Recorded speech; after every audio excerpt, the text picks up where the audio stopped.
ollaan Tampereella Sampa-koulussa nimeltä Uniada Rosero. Ja mä oon Sampa-koulun puheenjohtaja Mia Tuomäki.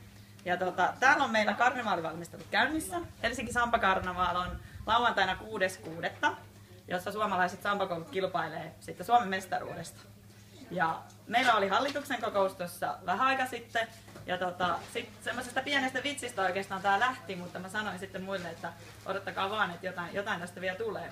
Elikkä nyt lähtee haastekampanja, nyt sampataan haastekampanja, jossa jokainen Roseiran Sampa-koulun ala kulkuessa haastaa seuraavan porukan sen jälkeen, kun on eka itse luvannut jotain Suomi-Sampan hyväksi tehdä.